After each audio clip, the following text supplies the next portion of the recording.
What's going on, guys? Winner Kills here, and welcome back to a brand new episode of Rogue to High Rated. I think this is episode 10. I've had a few replays saved, as bookmarks for a little while. I've been meaning to get around to doing them, and here we are. So I do apologize for the hiatus for a little bit. But we are continuing on here. As you guys know, One Deck 1 Month has been starting back up. At least I've been filming for it. Starting to edit the first episode. We are playing Sword Soul. So I haven't had as much time to directly focus on my Rogue to High Rated grinding. But I still have some matches for you guys to see. And this one is versus Dragon Link. As the title already will tell you guys. And, yeah, this is a pretty interesting match. A lot of really good back and forth stuff here. No Brave Engines, no DPE.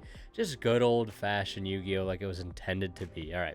Either way, jokes aside, let's go ahead and hop into this. Also, a reminder, you guys can support the channel by checking out the affiliate links I have in the description or by using my discount code WinnerKills10 at checkout when shopping on ImperiumDuelist.com. So, all the way, let's go ahead and get into the replay here. Rock, paper, scissors. I do win the rock, paper, scissors, so I will be able to decide whether I want to go first or second, and of course, I am going to choose to go first.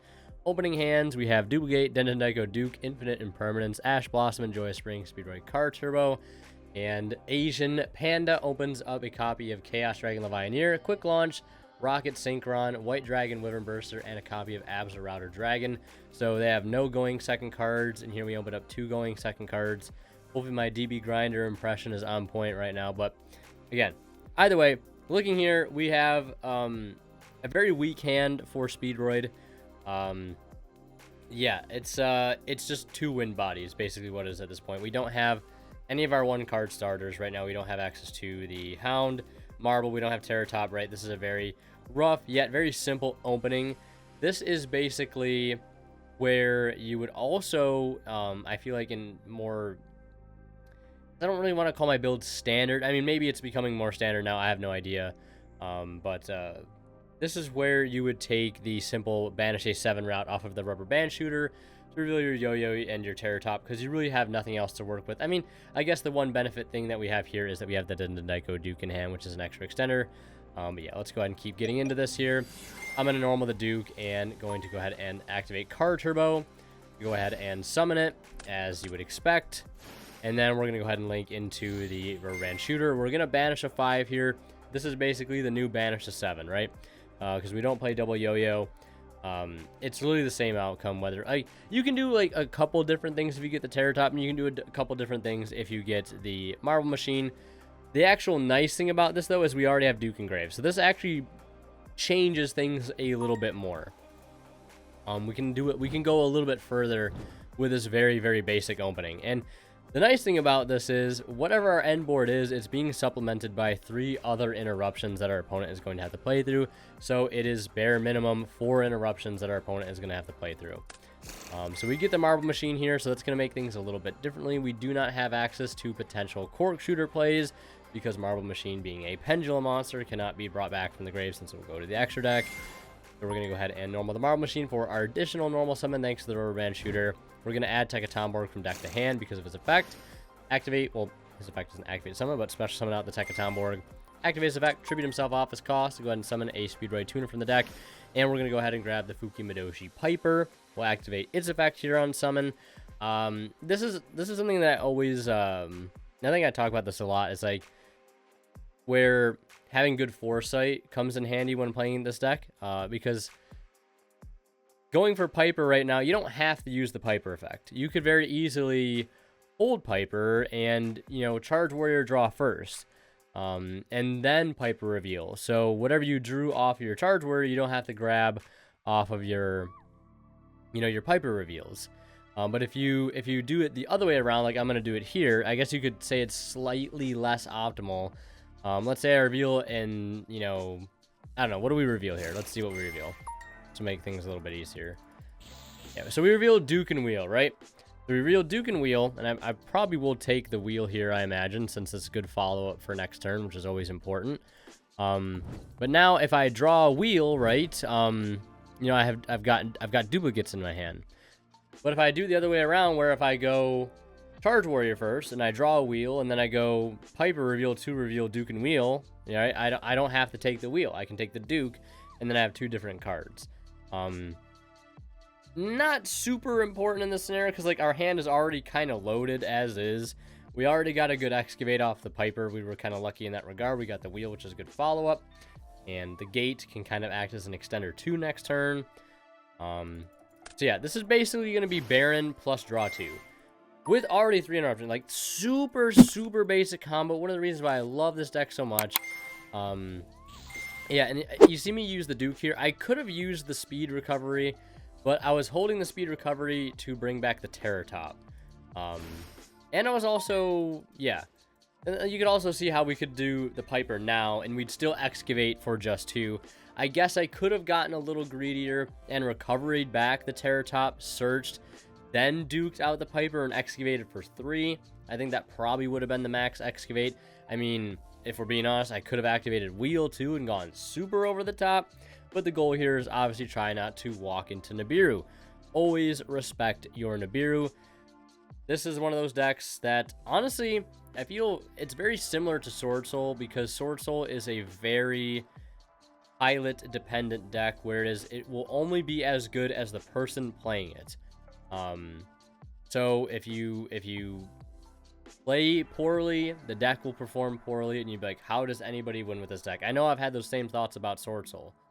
Like, when I first started, like, actually playing the deck maybe a month or so ago, when I was like, okay, trying to get a little bit prepared for one deck a month, I'm like, how does anybody, especially with the recent YCS Charlotte, I mean, how does anybody top with this deck?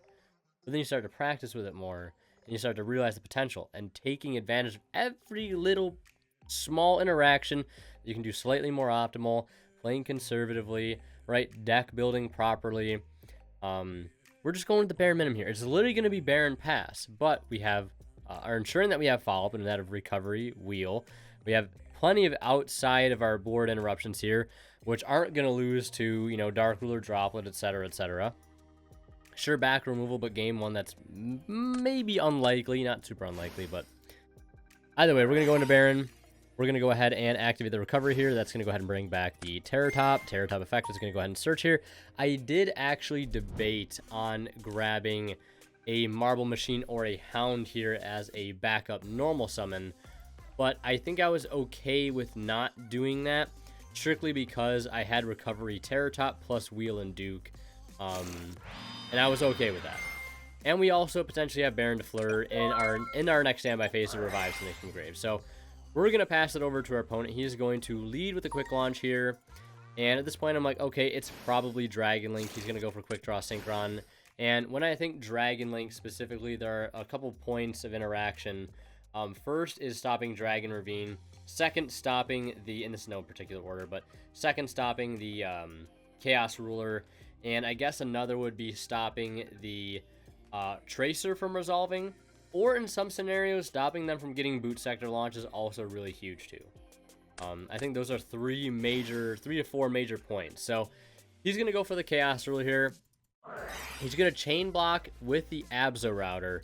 And obviously that makes it so I can't Baron it. I can't hit it with the Ash in hand. So I do have to use the Impermanence here. I would have liked to possibly negate it with the Baron so it gets off the field. But I guess also leading with the Imperm technically helps us dodge around Triple Tactics Talents, which is also kind of nice. He'll go ahead and get a search of Rocket Tracer. He's going to go ahead and summon the White Dragon Wyvern Burster by banishing the Synchron. And he'll link the White Dragon into a copy of Striker Dragon. He'll activate his Chainlinks here. White Dragon Wyvern Burster, Chainlink 2, Striker Dragon, Chainlink 1. He'll go ahead and search out the... Well, he did it out of order there. He should have added black first and then add the Boot Sector Launch. And he's going to go ahead and summon the Red MD, which I imagine is a 1-of in the deck. It's a pretty damn good 1-of for him to have here. This is also enticing too, because like Red MD is such a powerful card. But I know he has Tracer, Boot, and Black Dragon. I know there's a lot he can do with that. So I was like, is this something I really want to go ahead and put negation into? And I guess I felt the need to go ahead and do that. This can revive stuff that is banished too. So this could have gotten back his Synchron and also got him Hot Red. So yeah, special summon. This is Special summon Dragon Monster from your hand or graveyard. During main phase, you can special summon one Dragon Monster from your hand or graveyard. So this doesn't summon from banished. I guess maybe I was worried about him getting Abso Router. He hasn't normal summoned yet, has he? No, because he quick launched out the Synchron. I guess him getting Abso Router out would have helped him to make like a Boral Savage, which can contest the board a little bit more. I don't know if that was a necessary interruption. But it's going to make him use more cards, I guess. He's going to summon black. We'll see him go from Link 2 into the Romulus. He's going to go ahead and activate Romulus. I guess I could have hit this. But letting him get Ravine, he has to like invest another card. He has to play the Ravine and then pitch another card from hand. So that makes him go minus. And now we're going to see him commit the normal summon here. And this is going to probably go ahead and bring back the... Okay, bringing back Chaos Ruler. To say Abs Router would have been fine too, but... Yeah, and we're going to see... I'm going to say think on summon here because this is Hot Red. And Hot Red is like... Hot Red's not a huge threat right now because it only negates things on the field. Like, I mean, I guess he could actually negate the duplicate too. So yeah, I guess it's kind of threatening one of my interruptions. So I actually go ahead and duplicate bounce back the Chaos Ruler. And then he's going to go ahead and link to here, which I'm thinking maybe bouncing back. I mean, as much as giving him back the Chaos Ruler sucks, I think it's better than leaving it on his field to try to potentially synchro with again. Then he's going to go into Quad Boral. Quad Boral is going to go ahead and hit my Rubber Band Shooter. He's going to go ahead and bring back 2 here. And then he's going to play the Ravine. And yeah, he's going to go ahead and pitch Levianeer, which is a card that I'm really glad he went and pitched. Because that could have been really huge for him. Banishing 3 and ripping a card from my hand. Like, honestly, he could have done that right there and potentially, like, almost hit the ash out of my hand. That would have actually been huge. But I also get why he did this. I feel like you don't want to give up Boot Sector launch. But, I don't know. That's a tough call. I don't know. But we're going to see him activate Ravine. I will ash that. Then he's going to activate Rocket Tracer. Tracer's going to go ahead and summon the Recharger from the deck here. Dragon Link has so many extension plays. It's crazy. He's going to go for the Boral Savage. That's going to equip the Romulus, I believe, engrave. We'll get 2 counters on there. And then he's going to go to the battle phase, swinging with the Quad Boral and swinging with the Savage, and just pass on that. Obviously, you could have made Hot Red there, but there's no give up a better Omni Negate, I guess. He has Boot Sector for follow-up, I suppose. Yeah, I just wonder if... I mean, honestly, I think I hand-trapped and interrupted him pretty well. I feel like the only thing that maybe could have been done differently... Well, actually, the thing with the Red MD is it's got 2,800 attack. So... I guess I was kind of worried about him maybe going battle phase and running the Baron over. I think that probably would have been it. If I had to guess as to why I wanted to interrupt that. I'm like, if he's going to use it now, I might as well just negate and destroy it, get off the board. But I guess he also could have technically done that with the Chaos Ruler, and he didn't. I mean, I can see why you wouldn't want to give up your battle phase. And then he'd also get hard punished by the duplicate too. So I guess it works out either way. But we are going to draw an Ash for turn, which is not bad. And yeah, so the only interruption my opponent has here currently is just the known Borreload Savage Dragon. I know the last card in his hand is a Boot Sector, so we're pretty much free to play. The question becomes, what do I value more, the wheel resolving or the recovery resolving? And if you ask me, I value the recovery resolving more, because even if the wheel does not resolve, I'm still getting Duke in my graveyard as cost, and I know my opponent could not pass up a -2. There's just no way, especially with the potential that wheel has to summon 2 bodies from the deck. That can also just get me into a link, which generates more advantage, or get me into a synchro.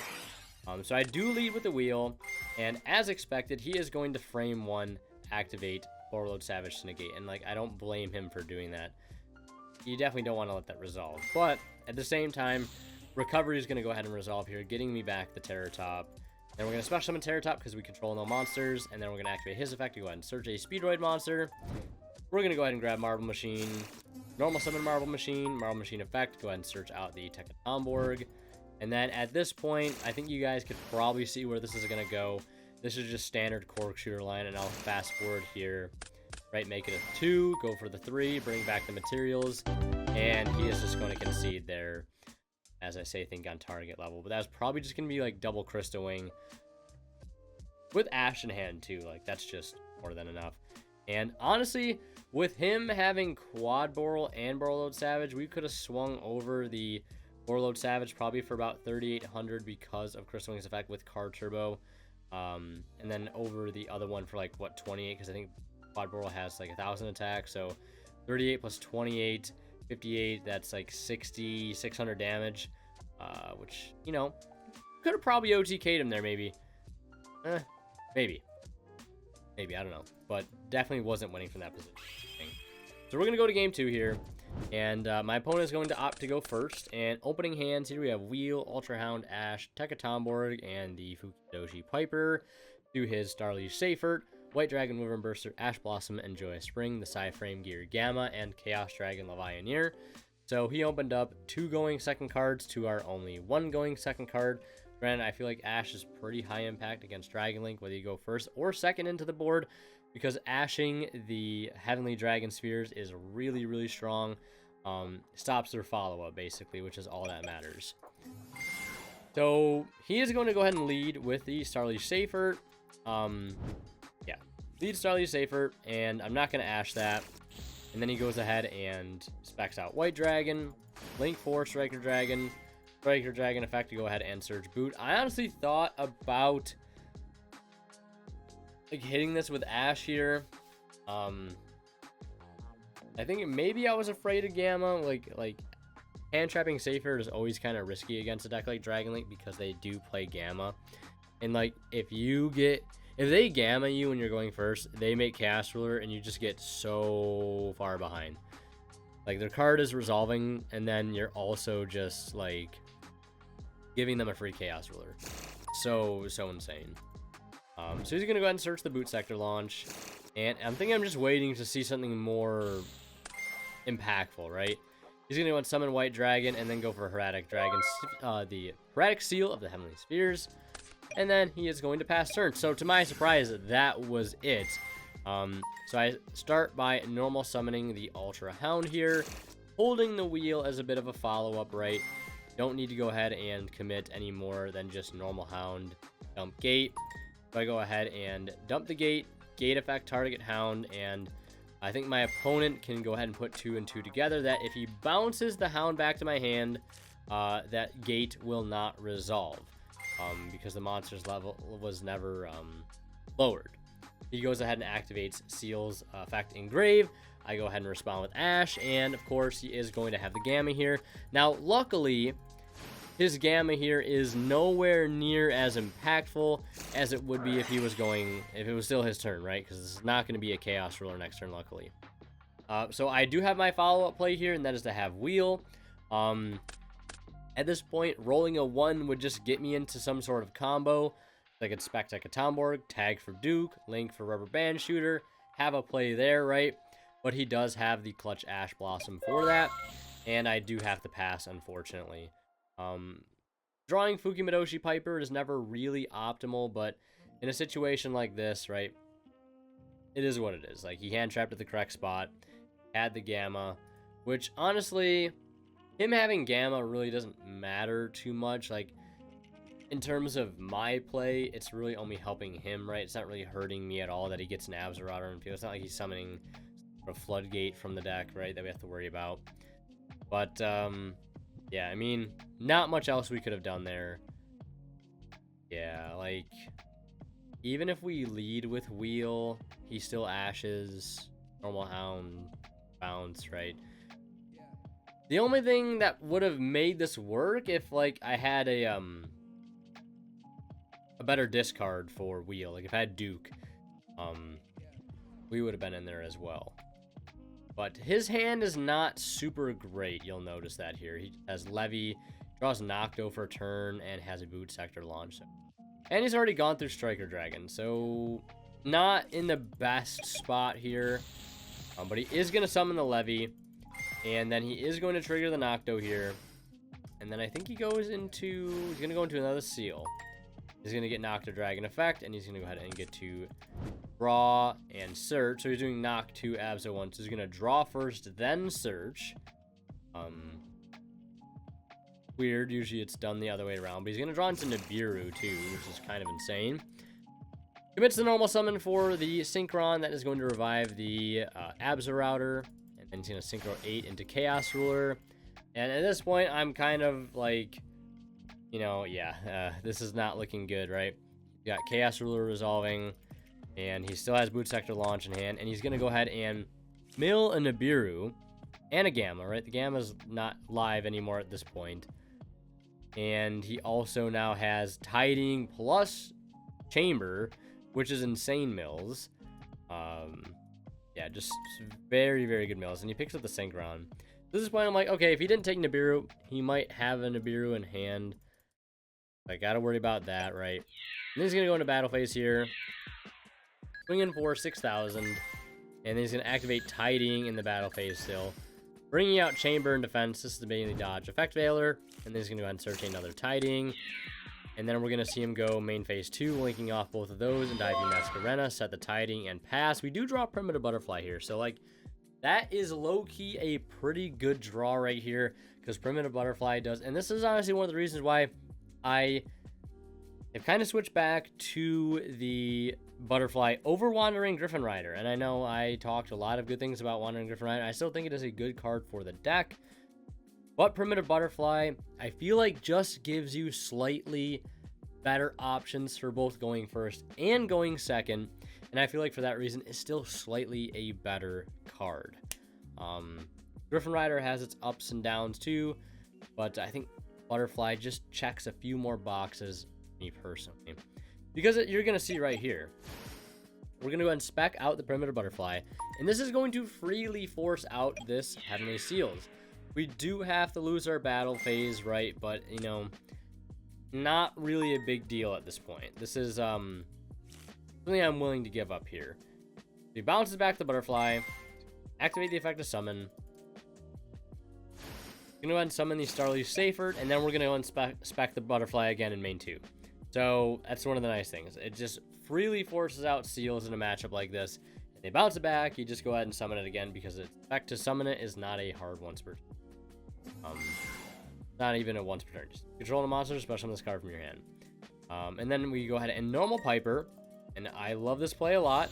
It's better with Marble Machine, right? If you open up Marble and Butter, because you get 2 reveals instead of 1. We excavate 1. It's a wheel. Pretty good. My opponent might be a little salty about that. Maybe playing a little mental games here. Like, great, he just picked up a wheel, but, you know, we already have another wheel. And then we're going to activate Butterfly's other effect, which allows it to increase the levels of all insect monsters we currently control by 1. So this will go from a 5 to a 6. That's going to allow us to go ahead and Synchro 10 for Baron de Fleur. He's not going to use any interruptions there. I guess he didn't see a Baron coming. And then boom, we got Baron now. So we got our foot in the door just a little bit more. And we're also on summon 1, 2, 3, 4.